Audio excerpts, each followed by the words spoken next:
mufata nka hari ubuzima bwanjye kuri njyewe ndamwizera kurusha uko nanjye niyizera. Base wakumvise ibyo mama akubwira.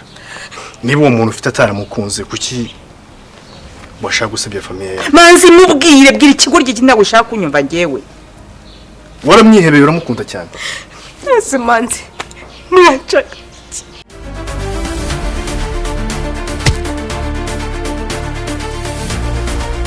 Ashobora kuba yarabonye ako kagabo kawe sinzi niba ari niki. Ntagakunda kabona. Kira umukunzi.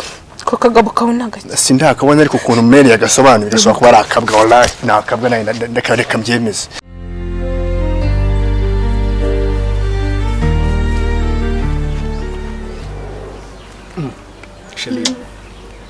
Chérie. What?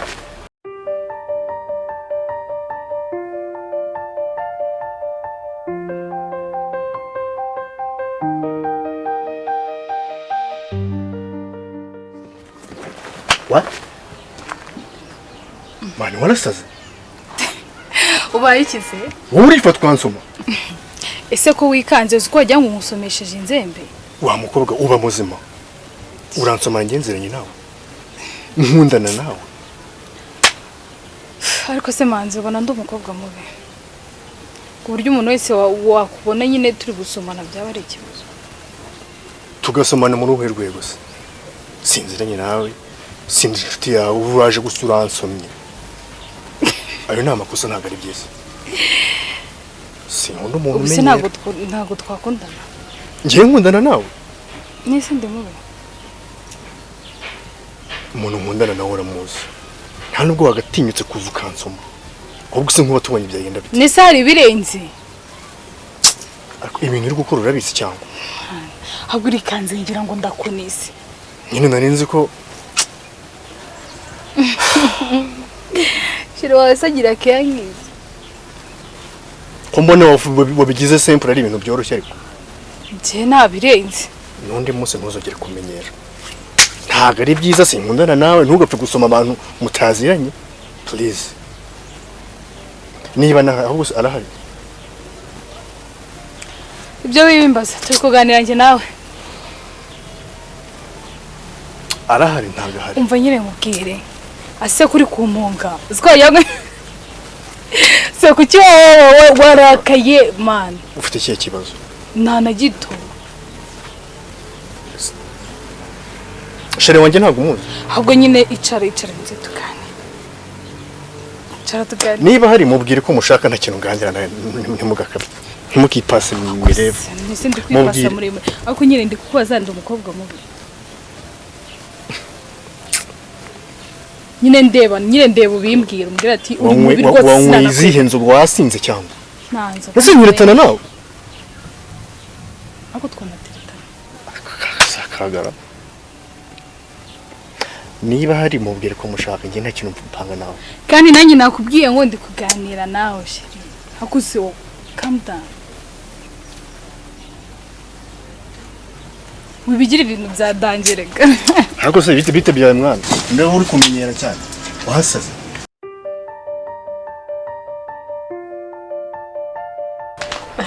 Ibyo gusase. Hariya nyibutsa. Buriya warugiye he waruvuye tumenyana bwa mbere. Hari ibipapuro mama yaramaye nangiye guhereza umuntu uri ku muhanda. Ndaza. Nkubona wicaye. Hangaye. Yanyambona abantu ba mbere bakora ibintu byiza. Abantu bakora filime. Dika. Ibaze kwandika isi ukayishyira nk'abantu ukabaha amasano ukabaha imico. Imana ariko muri yo mwanditsi wa mbere. Ibaze kugira ngo Imana yandike igire no kwandika scene nicaye ku kabuye ngo umukobwa atakuka agenda asuza ajya kumva ju. Ibaze nk'izo scene. Kazandi. Ketia. Kara. Can you please be honest with me? Of course. Yes. Do you really love me? Of course I do.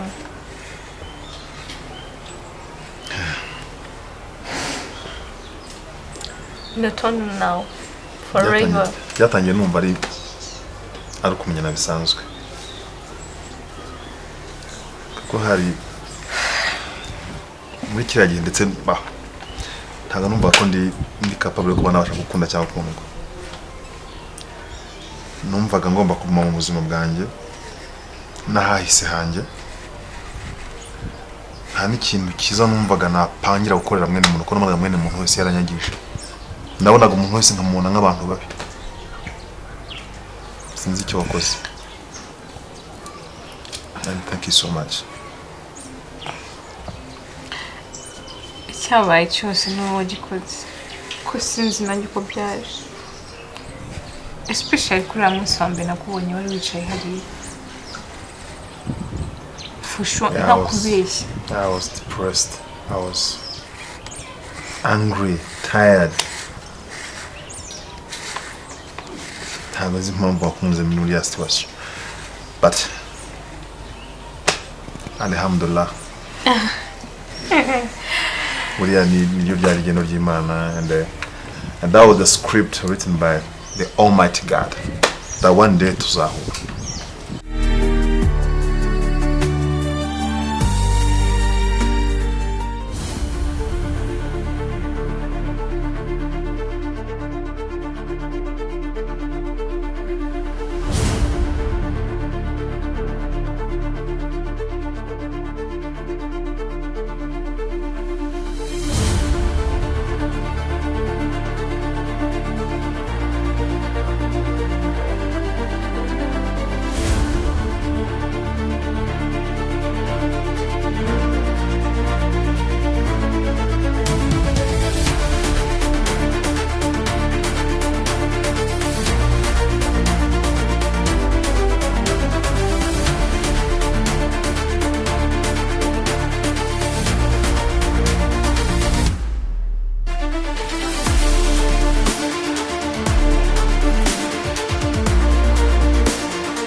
niba hari mubwira ko mushaka kugira ibintu bya bigiti sinzirenge nawe nsanzwe nzaho bisanzwe n'ibiti byawe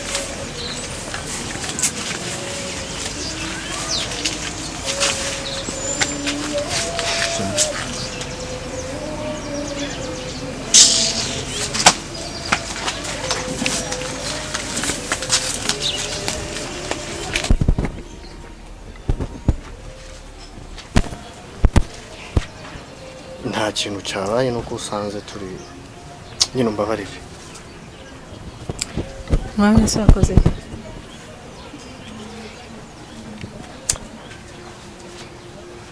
buriya mukobwa wawe rero sheri ibyabaye byose nabibonye. wabibonye? Nabibonye wabibonye cyane. nta ruhare nabigizemo. Ikibazo icara.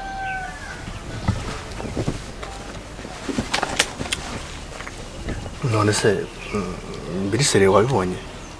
Sheri byose nabibonye. nyine ahubwo byatumye ndashaka kukwizera. Uriya turabana ndamuzi ahubwo nuko nakwizeraga biriyongereye. sure numvaga neza isi inyikoreye. umukobwa waraje aransoma nta ruhare nari mbishyizemo. Sheri tubyihorere byose nabibonye. ikigoryi kiraje kimfuka mu maso ndatuze ngira ngo basi niweho mpindukiye mbona nari ngizemo agashyara ariko njye yanyiciye na mudu kabisa usanze nyine n'ibigambo narinje kukubwira ndabibuze. seriously no okay mara mpise nkonja mpise mva muri mode. Okay kugira ngo nibuka akantu narinje kukubwira akantu kangarura muri mudu neza agakisi kawe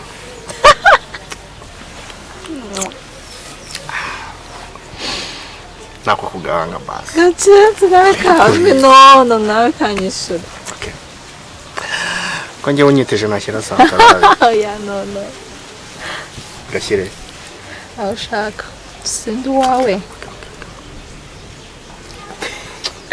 kagiranga tarengera shuri Yes. ari ikintu nkeneye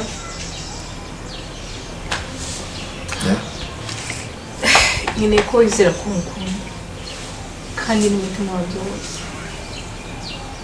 kandi urukundo mukunda ntaho nubwicuza ntabwo siniganyira nta nubwo mubifitiye kuko njye nagukunze ntacyo mukurikiye sinzi nawe byavuga ariko ngenzi kumukunda nahoze nifuza umunsi wo kuzuma amagambo nkayo ariko ntabwo nari nzari ryari byibuze se basi urabyishimiye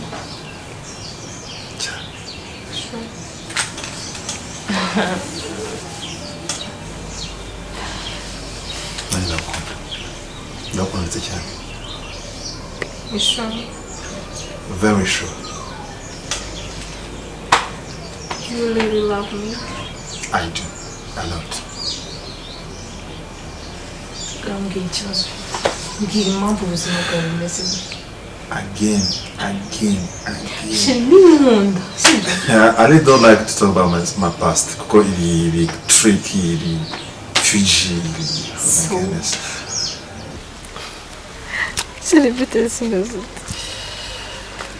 shameze neza ariko okay meze neza bambwiye rero ko nshaka ikintu cyangenzaga cyangwa se ndagushakiraga urabizi hashize igihe kinini dukundana tumenanye neza ya ndabizi kuba nkundana nawe rero famiye yanjye itakuzi nyine numva bimbangamiye navuze nti urabyumva ute ndamutse nkubwiye nkakujyana mu rugo nyine nkakwereka mama nyine nkamwereka ko mfite umukunzi tu social iki nicyo gihe se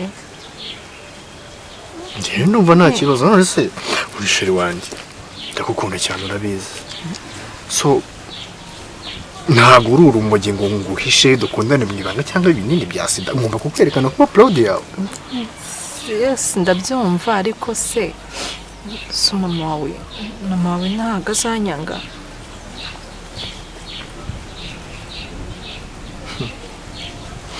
nta kintu yagutwara yakwanga se ahereye he mama wanjye agiye kuba ikibazo basi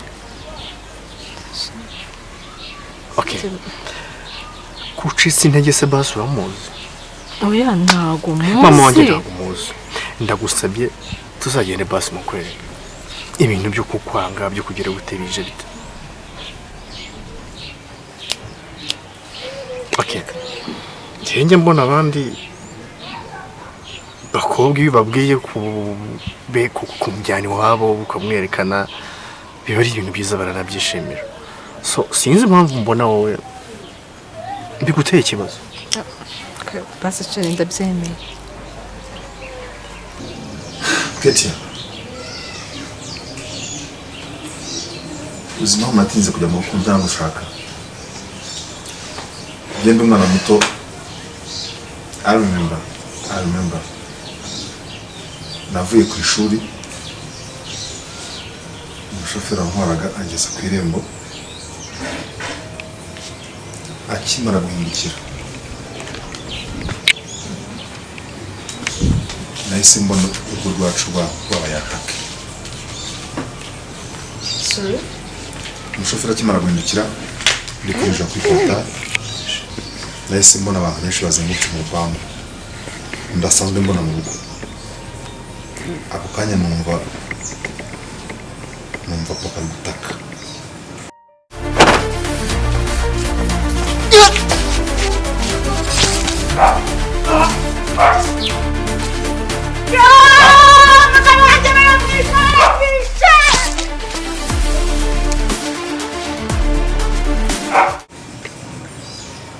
mushiki wanjye arasohoka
naragarutse mbona yirukanse ngarutse nsanga hari umurambo wa papa umurambo wa mama umurambo mushya ndawubura kiza ko swate niba bagume bataratwaye akajya kurushinyagurira baramushimise ariko nta herezo ntabwo nigeze mushyingura ntabwo nigeze mushyingura mushiki wanjye. urabyemeye ese kari kose ubundi soaretse nyine bafite impungenge z'iki none ntabwo dukundana turakundana none wakwishimira ko nkomeza gukundana nawe mu ibanga iwacu ntibakuzi kandi urabizi ngo ufite gahunda nzima. ndabizi none se kuki wumva nkubwira ngo si wowe ntuzanyereka iwanyu sinjye nubwo sibakuzi usibye uriya musazi wawe upfa kuza asomana gusa bigushyira biri aho ngaho sora mama mbona ikibyishe inyuma duporopoze umunsi mbwira ati igihe n'iki ngiki nzaboneka nta kibazo nanjye mu rugo mbateguze bizaba ari na byiza ndabizi mama azakwishimira azagukunda sare ni ukuri nega ntabwo nahisemo nabi nongeye ndahari ariko ndahari wowe nyine uzambwira umunsi. ok nta kibazo mama akunda kuba hari muri weekend ku wa gatandatu bari neza utsape fresh aho se nahisemo kuzaza wambaye gutya kano gasitire really uboneka kubera no ntabwo imyenda wayijyana imbere ya mabukwe ntabwo bishoboka. ushaka kuzambara gute nyine ni ukugura imyenda akisokoshera uri kubireba iyo myenda niyo ushaka kuzaza wambaye bite oya nase ukuntu mama muzi ntabwo bisaba ibintu byadanje uzaza wambaye gutya ndabizi azagukunda.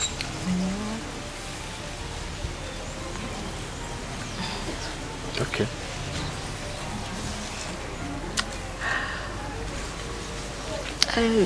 wabyemeye twigorana please sheri yese nabyemeye wabyemeye aho umuntu tujya mu nzu tujya muri salo uramusazi wa nawe